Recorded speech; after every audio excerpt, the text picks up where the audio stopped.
Welcome everyone to my new channel, 27 Creative Outlets. This is on the Enneagram, and I say 27 because there are 27 subtypes, 27 tritypes, and the Enneagram is a wonderful place for creativity as well as insight. So how am I going to do my first video? I am going to predict my future girlfriend's Enneagram DNA. And I say DNA because there are so many nuances and choices that most people don't know. It's already a tragedy. The Enneagram community mostly thinks that we only have one number, but that's not true. So most everyone knows in the Enneagram community, we have one main number that has access to two wings and two paths of alignment, one for stress, one for security. Now, I'm not going to do an in-depth tutorial of everything that the Enneagram has, but one thing that's missing with most people is subtypes. We have three animalistic instincts: self-preservation, social, and sexual. And they have a stacking. For example, mine is self-preservation dominant, then sexual, then social. So when you figure out someone's Enneagram DNA, you put those together. And I've done that for my potential girlfriend. So tritype is the idea that each of our three centers of intelligence, head, heart, and gut, have a number. If your main number is head, like mine is 6, it's my main number, then I also happen to have a 4 heart type and a 9 gut type. And that's what's not taught because it was rediscovered, and it's complex, and people don't like complexity anyway. But that is the thing. I'll put some links below if you want to explore all these parts of the Enneagram, but that's not the purpose of today's video. Today's video is to play with creativity, being 27 creative outlets, and predict what my ideal girlfriend would have. So I'm going to predict my girlfriend's Enneagram DNA before I attract a girlfriend. And I have not attracted my girlfriend yet, but I'm doing a ton of work on myself, and it's coming. Alright, so I'll start with my desired partner's number, the 2, the helper. The helper works very nicely with the 4, and I have a 4 heart type. The 2 is like, I want to help you, I want to see what you're doing, I'm outward focused. And me, as a 4 heart type, is very individualist, which is the 4's name, and the 4 wants to go to a lot of depth and wants someone to receive the depth. So 2 and 4, very nice pair. But you can't stop there. You have to look at all of the connections that are accessed by having 2 as your main type.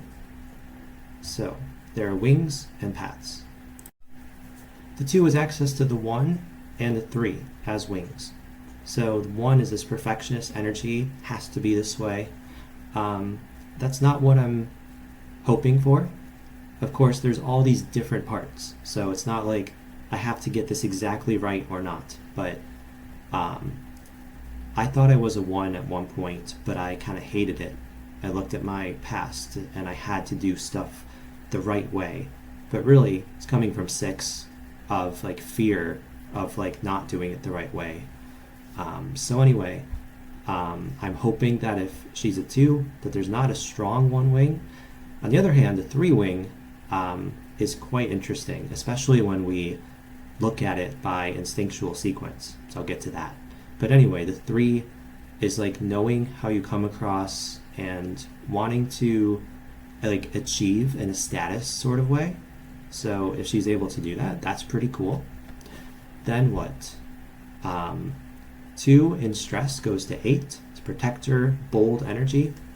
In fact, when I was doing this, at first I thought I'd like her main type to be an 8, to be having this like bold, like ready to go, and like helping me with boundaries. But I think the 2 is something that I want as the main type, and with the 8, be careful what you wish for, but no matter what I'm doing, no matter which DNA type I choose, be careful what you wish for. But the 8, they can be great protectors. In fact, that you could name the 8 as a protector. But if they're strong in their boundaries, or they're like, hey, we're doing this, I mean, if you disagree, you might be in for a battle. So the 2 goes to 8 in stress, but it's not as strong as being an 8 themselves. Having some boundaries might be good, as that can be a weakness for me. Then we have the 2 in security, moving to the point of 4. Now, I said earlier that it's nice if there's a 2 with the 4. So 2 is interested in what the 4 is doing, and the 4 has all this depth that they want to share. But it's interesting that in an earlier setup, if I'm like, I thought I wanted her to be an 8 and then have tritype the heart number as a 4. I thought it'd be good for 2 4s to like understand each other and get to that level of depth.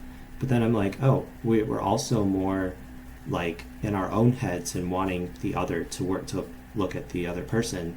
So 2 4s might want to compete for attention. So it's interesting, if she's a 2 and her security point is a 4, then she still has those 4 qualities, and like I can focus on what she wants, and like we might be more equal in that way. But the 2 would be more prominent and 4 would be less prominent, because you're more of your base type and you go to your security type less often, or it's situational. All right, so those are the wings and the paths. Now, tritype. I have to assign 2 tritype numbers. She's a 2, that's the heart type. So what's the head type and what's the gut type? With the gut, I have a question. Do I want to overlap the 8 so that the 8 is both her stress type and her natural gut tritype, or do I want to pick another number, 9 or 1? Now, the 9 is the peacemaker, and at first I thought I didn't want this energy. I didn't want someone that's kind of like passive. I wanted more active, like energy. This is when I thought, oh, she's an 8. Do I want her to have a 9 wing? I was like, no. But now I actually do want her to have some 9 component, even if I'm wrong, and if 9 comes in another form, like a security type or stress type. But I think that having a 9 gut type is really great for merging with your partner. And I have a 9, both gut type and security point from the 6.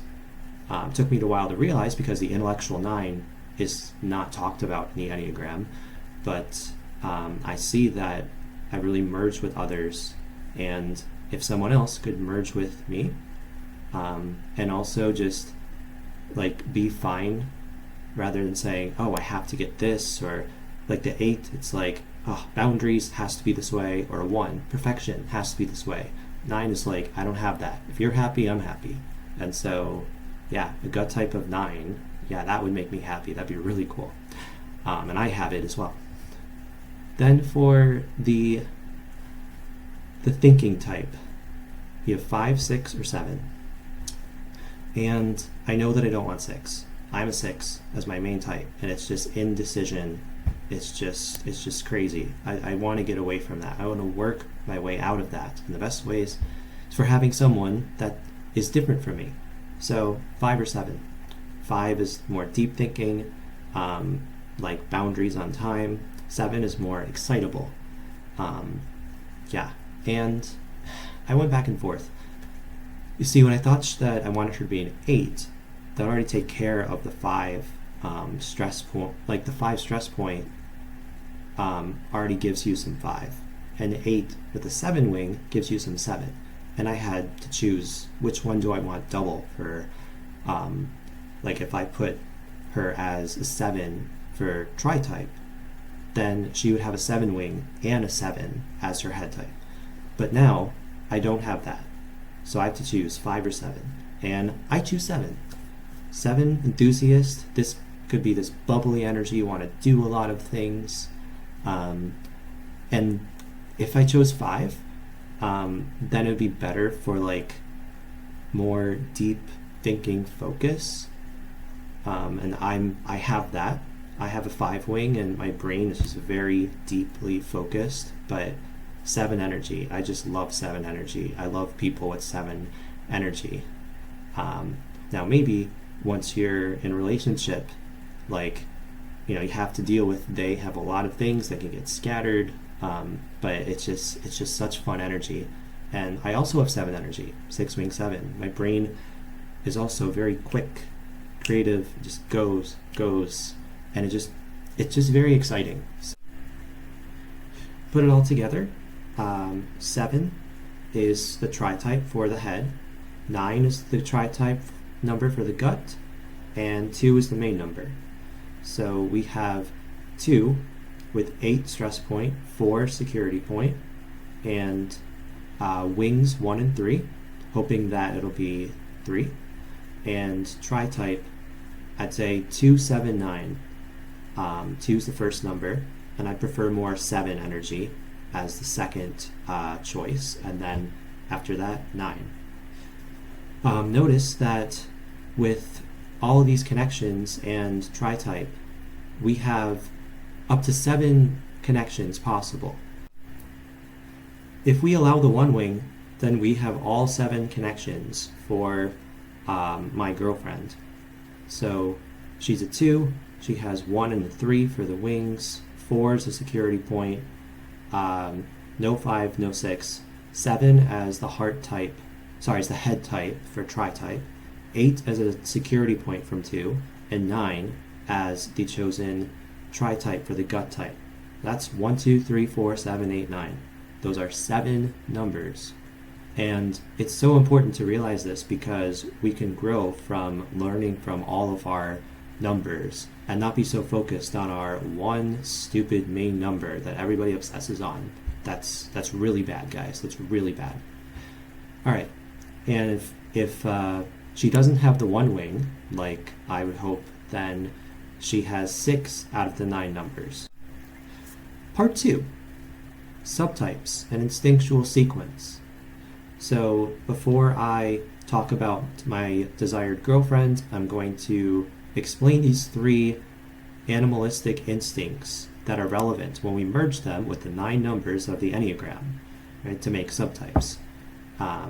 So I have to choose between these 3 instincts. Which one is dominant, which one is secondary, and which one is repressed.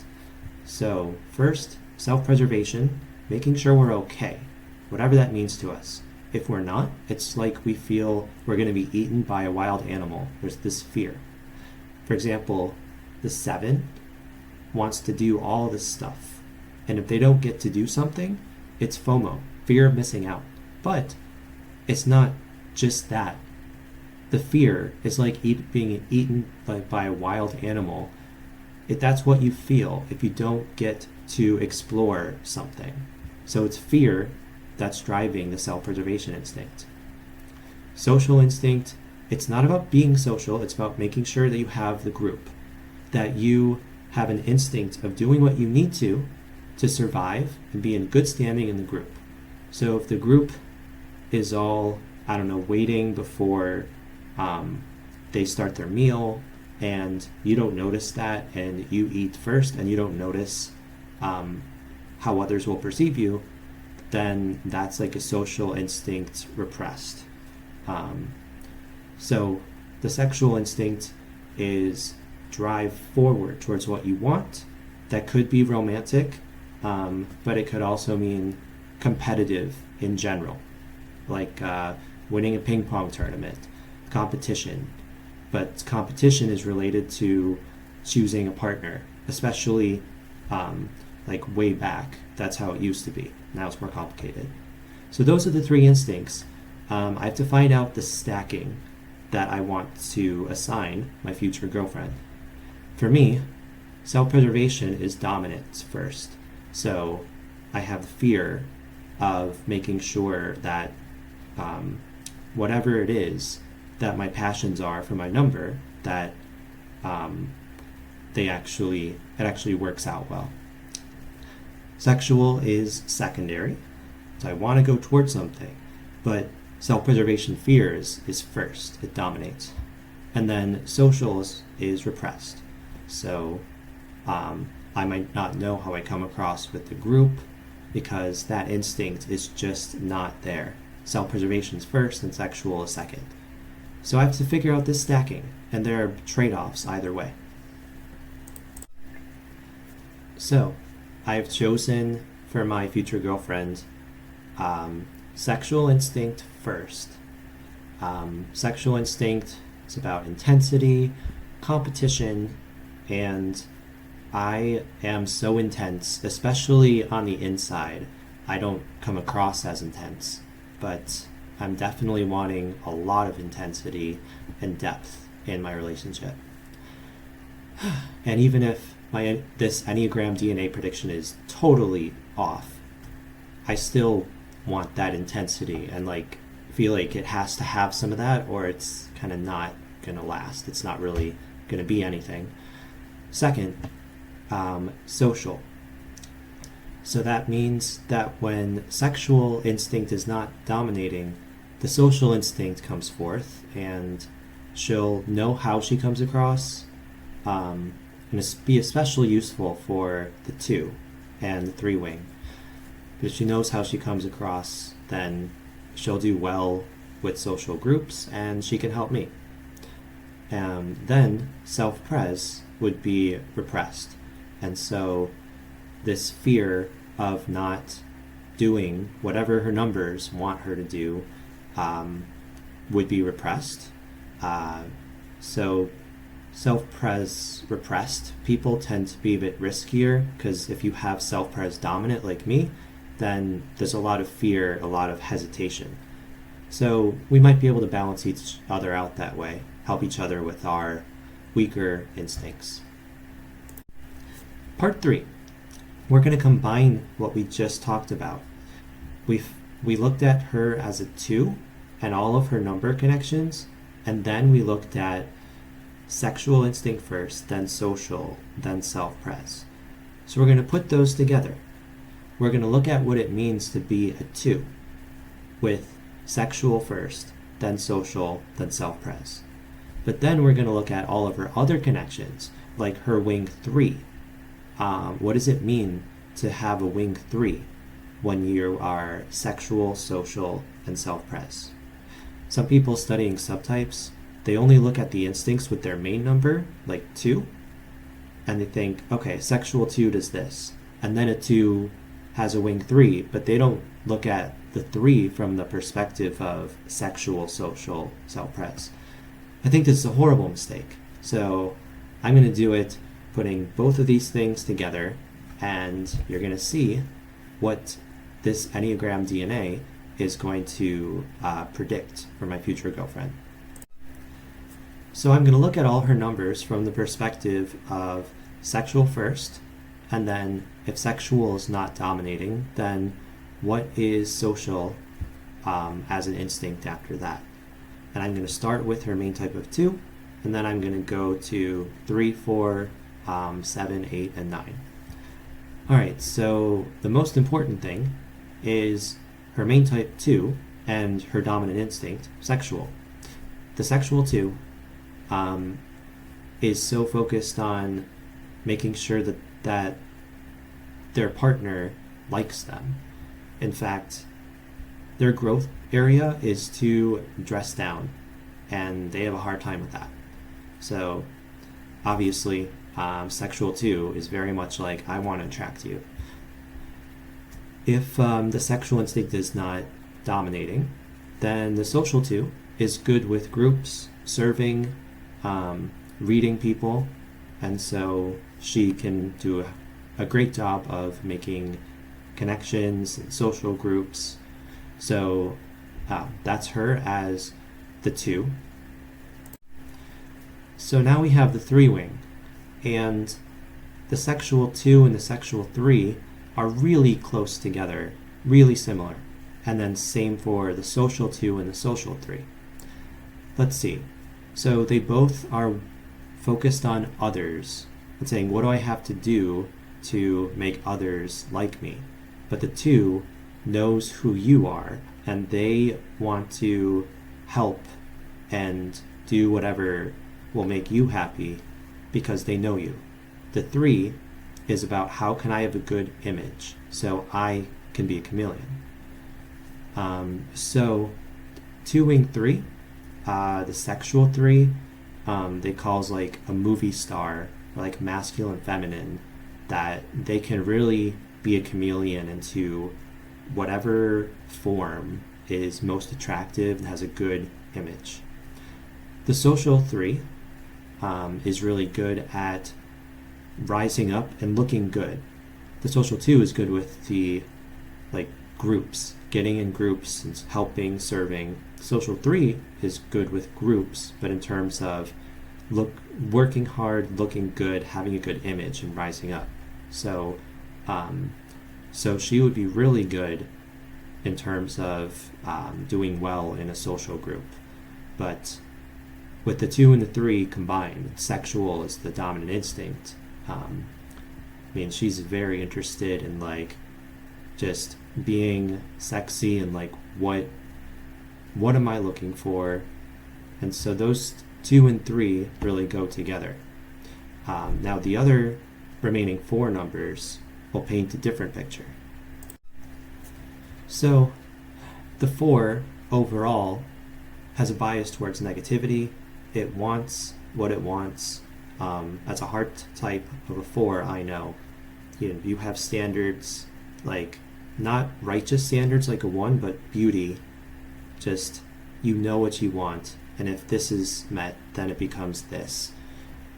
But I have self-pres as my main instinct, and that's more holding stuff in. The other 2 instincts let it out. The sexual 4 is angry that they're not meeting this bar. Sexual is competition, letting it out. The social 4 is sad, accepting I can't have something, but there's a victim mentality. So as a 4, with heart type, I can relate to what she's going through, and she gets into these points as a security point of the 4. But there's still a lot of emotion for any 4, but sexual and social, you'd let it out more. So the 7 energy, I said I love. The sexual 7 is amplifying the 7 energy. It's always wanting to be the enthusiast and get all of this different stuff, and then you don't even remember the stuff because there's more stuff, more ambition, more desire to fill yourself up with abundance. So it'd be fun, but I would probably be the balancer to say, oh, you have all this stuff, we can't do it all, or you've forgotten about this. Of course, I have that part of me myself. It's just not as strong with, as a 6, I have a 7 wing, and I have self-pres first, sexual second. So I have that part. So we might feed off of each other, it might get crazy, but that's a sexual 7. And then the social 7. And I always think of my grandma with this because she has such a giving attitude. At first I thought she had to be a 2, and I think 2's in her tritype. But the 7 social makes so much sense because she sees the abundance and she wants to share. And if she shares abundance and gives, then she's so valued in the social family community.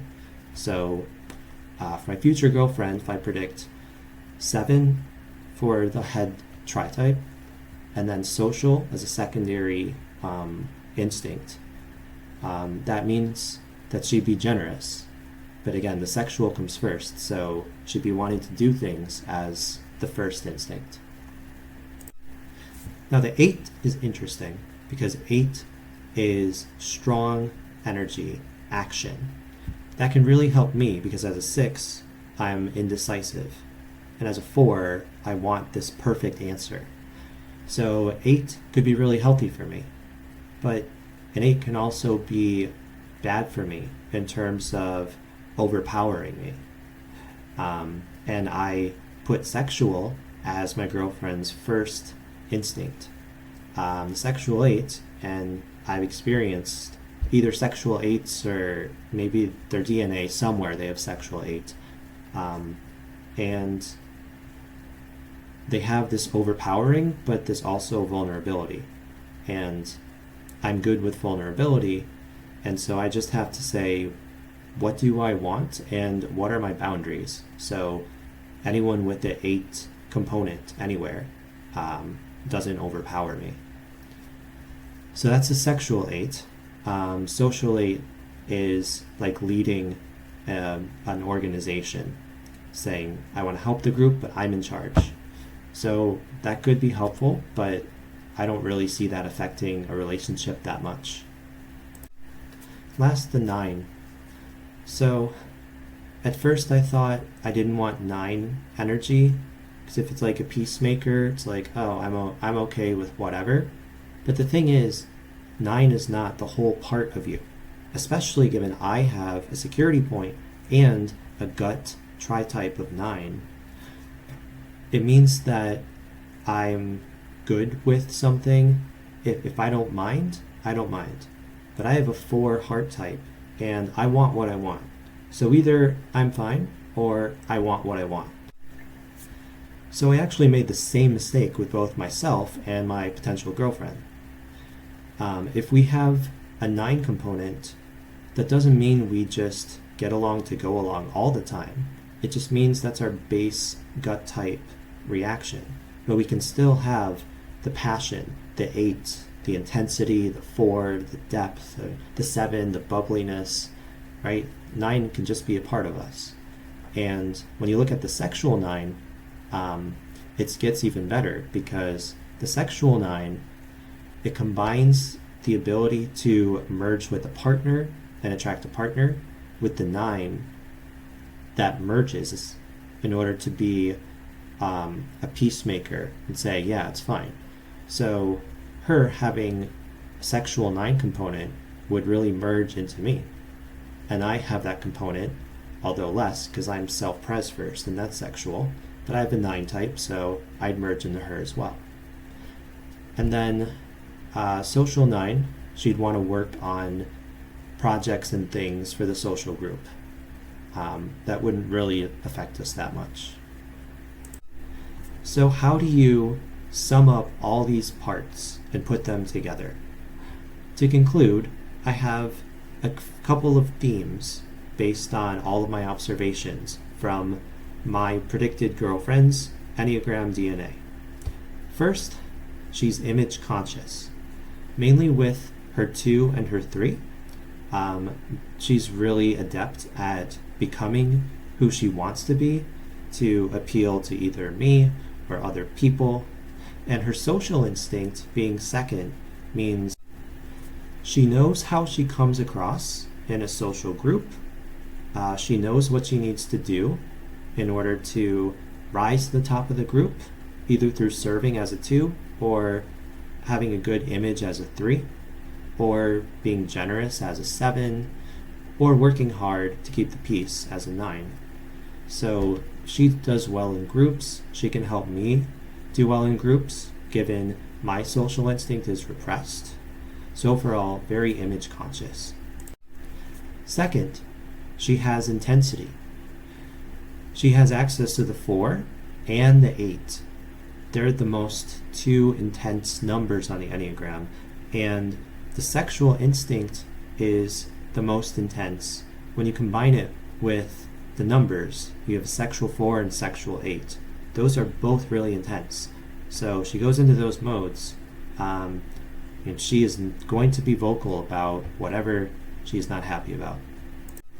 To contrast the intensity, she is really positive. In fact, the 279 is the most positive tritype or triad of 3 numbers on the entire Enneagram. So it's pretty cool. 2 is her main number. So That's where she operates most of the time.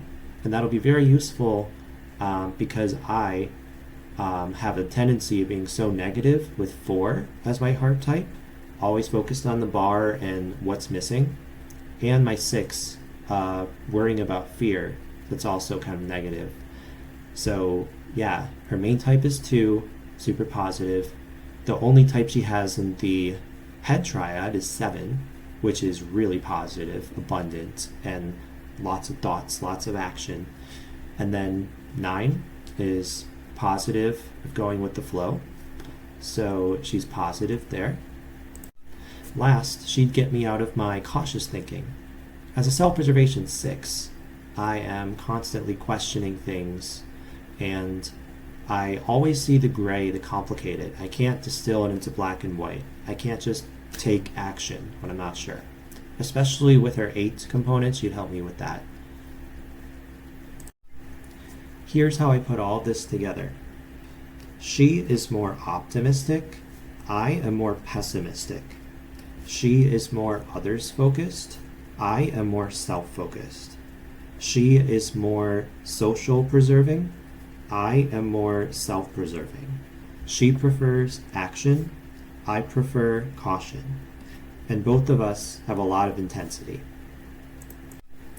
Finally, even if I am completely wrong with all this, this is one of the most fun things I've ever done. This is what 27 Creative Outlets is all about. There's so many creative ways to slice and dice the Enneagram.